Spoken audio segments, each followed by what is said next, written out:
All right, so I'm on a roll here. Um, Making another video. Um,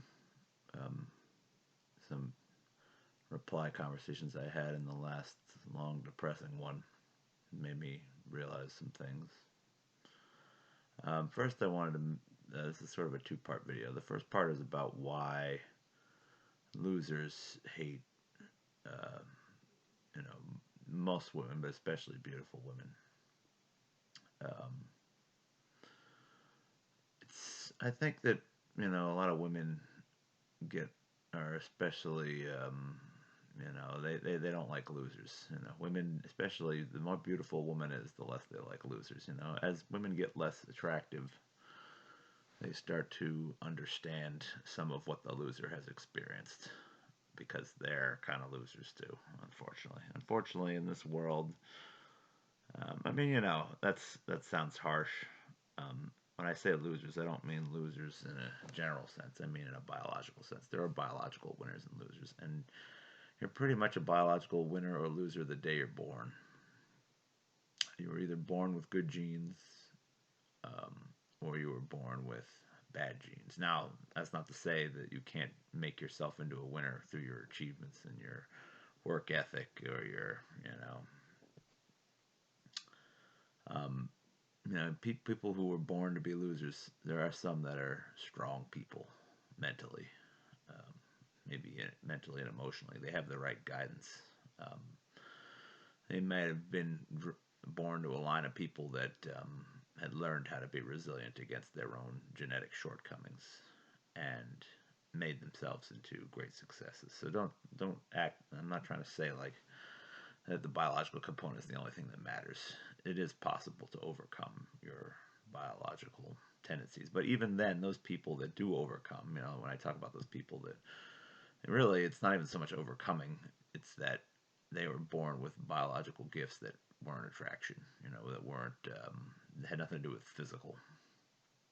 When I say people that overcome their biological loserdom, they're still not really biological losers because if you can overcome your disadvantages, physical appearance wise, attractiveness wise,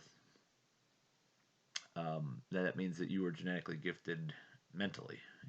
You can't overcome those differences unless you also have gifts in another sphere. Um, and that would probably be some combination of intelligence, talent, and hard work. I don't know if hard work is a genetic trait. Maybe the hard work would be part of it. Might come from more of a nurture situation. You might come from a family of people who weren't particularly attractive but knew how to work their ass off to get what they want. I don't know. I still wonder if laziness is genetic or not. But anyway, the point is, I think people are mostly, even for those people that supposedly overcome their physical limitations, there's still something genetic. I think a lot of the time, I think you're more or less, upper 90% of the time, you're born um, to be a winner or a loser from the beginning. You don't have a lot of control over it. It may not be all genetic. It might have to do with a combination of genetics and your parents' mindset, or the mindset of your mentors in life. That can make a huge difference. But most of it is genetic, I think. I don't know what the percentages are, but I'd imagine that most of how you do is determined the day you are born. It's just rolled. It's just random rolls of the dice. Um, you know, After that, there's obviously some nurture element to it also, but I don't think the nurture element. I don't think you can overcome the genetic element with the nurture element. Or if you can, it's very hard and very rare for that to happen. But it does happen, I think, sometimes. Anyway, so yeah, I think unattractive women. Attractive women have no idea what losers are going through. Unattractive women have an idea because they've gone through some of the same hardships. But I think, women, they get angry at losers, they say, oh, you're a misogynist. You blame women for your problems. you look in the mirror. It's not us that's the problem. You're the problem. And that's true, more or less. You know, but the reason why it's true is because women are finely tuned machines for discovering emotional weakness or weakness in general, lack of confidence.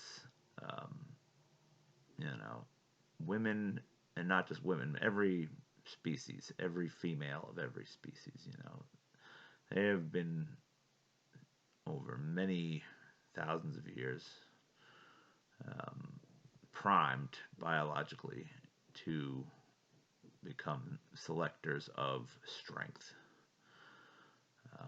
Biology, the nature is all about perpetuating itself as effectively as possible.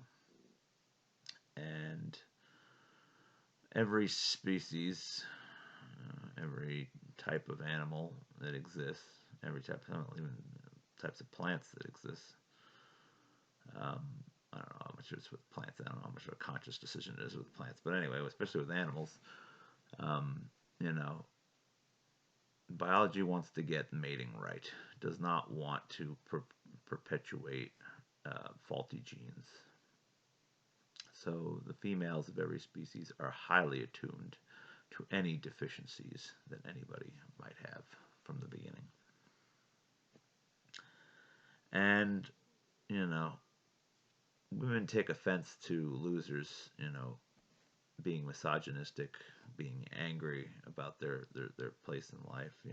They say, oh, well, you should accept what you can, take what you can get, and things like that. But I think that, the reality of the matter is that men don't hate women per se. They hate the fact that women represent their gatekeepers. Women are the gatekeepers to a life of success. They will only allow to the biological victor. Generally, goes the spoils. If not biological, then at least a combination of biological and, like I say, nurturing. But the point is, if you don't make the cut, women know. You can't fake your way into it. There's no way to pretend you're a winner when you're a loser. You will be found out, and if you're not found out, you might be skilled enough of a pretender that you can get past the initial courting phase and actually, have some time to be with a woman. But, unless the woman's an idiot, she will soon figure out that you're not what you make yourself out to be. And that's what I think, women shouldn't take it personally when losers hate them. Women shouldn't be angry at losers and men that struggle, because they're not really angry at the women so much as they're angry at what women represent, which is that women represent the ultimate judgment on whether or not you are a successful member of, or a successful example of masculinity. That's the way I probably should put it. Or a, successful member of society. It's sort of a combination of masculinity and your standing in society. Women are the ultimate judges. It's women, but it's by women that we are confirmed or denied as as acceptable to biology, acceptable, to being allowed into the game, being allowed to continue to participate in the continuation of life on Earth. And it's these beautiful women, especially beautiful women, have no idea what it's like to be on the outside of that game. They've been on the inside of that game their whole lives, from the moment they were born. Maybe not the moment they were born, but the moment they went through puberty anyway. Even sometimes before. They're especially good looking when they're younger. All they know is what it's like to be accepted and lauded and and fawned over and flirted with and given attention. So to them, they just cannot understand the other side of it. They haven't been through it. And to them, it's just weird and different, and it's not anything that they've ever had to go through. And if they have sympathy for those guys, Not many of them have sympathy, but the ones that have sympathy for those guys, men don't want your sympathy. Men want to be winners. They want the gates to open. You know, if you can be sympathetic, but if you're not opening the gate to that world, then it's doesn't matter how sympathetic you are. All you're doing is further confirming. Now the men have become a pity case in your eyes. And no man wants to be a pity case. So, I guess all I'm saying is that there's a lot of hate for loser men, especially by beautiful women. And, they say some terrible things. Men become extremely bitter and extremely angry and violent, even if they're, dangerous types, when they are shut out from the joys of life. The joys of life are all wrapped up in being successful biologically. So if men are, your mood in life is determined by how much you're allowed to participate in the game of perpetuating life again. So if all you know your whole life is disappointment and pain from being shut out of that world, should it come as a surprise that you are going to lash out and feel negative towards um, the women that prevent you from that world? I mean, again, it's not really the women that we're angry at. It's the fact that within women is a carefully designed mechanism to weed men out. That is something that women can't control. It's just born into them. They naturally select. Women do the selection, at least to a certain threshold. Eventually, you have some men that are so genetically and biologically successful that they get to weed the women out. That does exist, but so few men achieve that status. It's a vanishingly small percent. And there's a lot of guys that like to think that they achieve that status. But the reality is that there might be some, but most of the time the woman chooses, not the guy. Vast majority of the time, most of the time, a woman's not going to throw herself on a guy, no matter how good looking he is. She's still going to expect the guy to make a move first. She might make her interest in him more obvious if he's really good looking, but usually the guy has to initiate some kind of contact or some kind of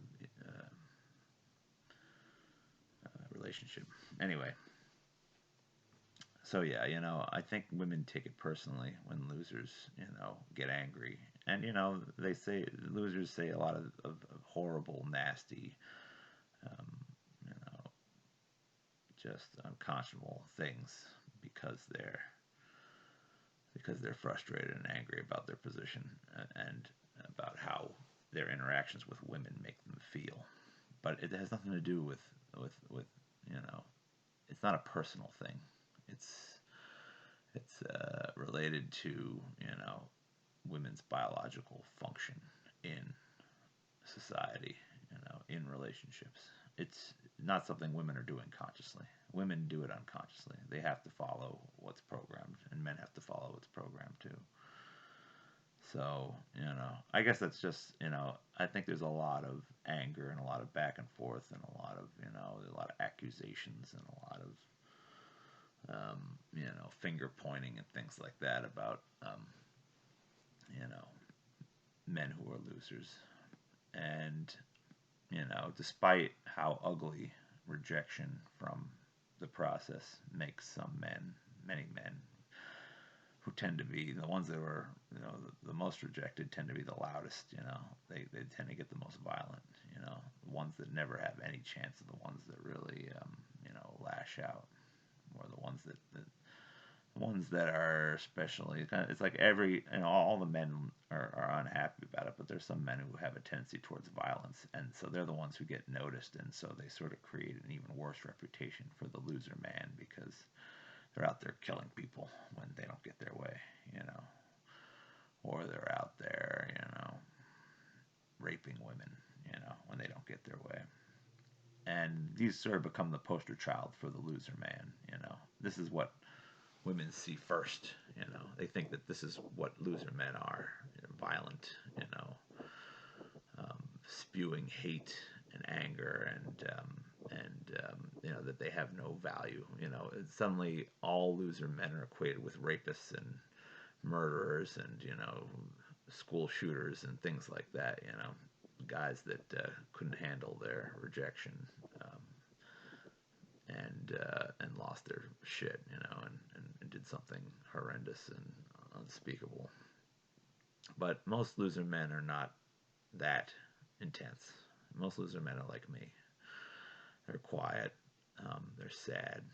They go about their lives in quiet desperation. Um, they try to make the most of what they have, um, even though they know that they'll never have the life that a man who's accepted will have. But here's the other part of this video I'm getting around to.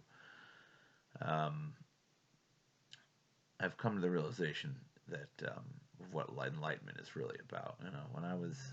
I make a lot of these videos and I talk about enlightenment, and in my mind, for a long time, enlightenment meant um, being aware of ecological damage, and looking at the big picture, and trying to live your life in a way that that thought about the greater good rather than yourself.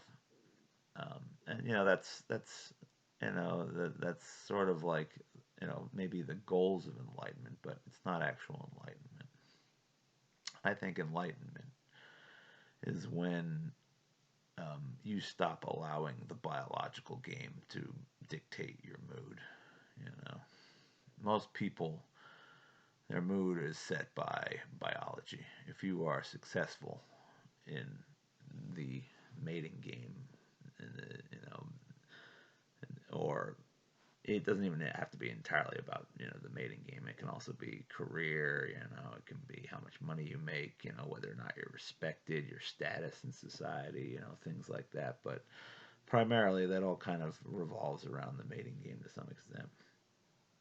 Um, if you can find happiness without needing to be attractive to women, if you can find happiness without needing to be respected by people that you're around, if you can find happiness, no matter how negatively the world tries to portray you or looks at you, I think that's real enlightenment. Real enlightenment is fully and open-heartedly accepting um, what you are and where you are in life, and you know, and loving the path that you're on, regardless of what it means in the big picture. If you can get to the point where you're comfortable and even embracing the lessons that life is teaching you, even if they're a bitter pill to swallow, if you can somehow see that as fulfilling, if you can even see disappointment as fulfilling, you can see all the shades of life, even if you're on the uglier side of it, if you can be fulfilled by that experience, that's real enlightenment to me. It's embracing the reality of your existence and not allowing rejection to affect your mood. Now, I don't know how you achieve that. Some people would say meditation. Maybe it has to do, if you believe in reincarnation, maybe it has to do with how old your soul is, and you have to come back a certain amount of times, and you start to see the game for what it is, and it doesn't get to you like it used to. Or maybe it's like figuring out, I don't know, maybe it's just having a certain gratitude that gratitude for what is, that that comes from a place of sort of being lucky enough to be born with a mind that isn't interested in being self-centered, that isn't obsessed with the ego. You know, some people don't seem to be obsessed with the ego like that. Some people don't seem to care about those things about whether or not you're a winner or a loser. You know, they don't care about how people define them, or whether or not society defines them on those terms. They just embrace life, and whatever is thrown at them. They all they can do is appreciate what they see and what they experience. Those are better people than me. You know, better people than vast majority of the people that exist on this planet. And those people are truly enlightened. The people that take what they get and love it. So I wish I could be one of those people. I like to talk about myself like I'm enlightened, but I've come to the realization I am far from enlightened. If I was enlightened, I would love everything. I would love I'd love being, celibate at 41 and celibate slash virgin somewhere in there, in between there. I'd love working at a co-op, and I'd love that, I have the friends that I have and the family that I have and the experiences that I have. And, sometimes I love those things. Maybe I achieve enlightenment for short stretches when I go snowboarding. That's probably the closest I get to enlightenment. I'm not a great snowboarder. There's people kicking my ass down the hill. They're doing flips and tricks that I can't do. Um, you know, I'm trailing behind my group some of the time these days, and I didn't always trail. There was times when I could keep up or even speed ahead of the group when I was younger, but those days are gone, probably. But anyway, regardless of all that, doesn't really, so that's the kind of shit that makes me less enlightened for me to even think about that stuff. But there are times when I'm out there just snowboarding, and, especially when the snow is good. That's enlightenment to me. You're out there on that good snow. It doesn't matter that people can do tricks that you can't do. It doesn't matter that, that you're not snowboarding with a beautiful girl. It doesn't matter that you're in your 40s or 50s or whatever age you are, and you're past your peak or whatever. None of that matters. You really get into it. You get into the existence. You get into the experience. That's about as close as I get. Maybe listening to music. That's I achieve enlightenment momentarily listening to music. You listen to a song that you absolutely love. You get to those parts that you are waiting on, and it's just you only exist in that enjoyment of music for a moment.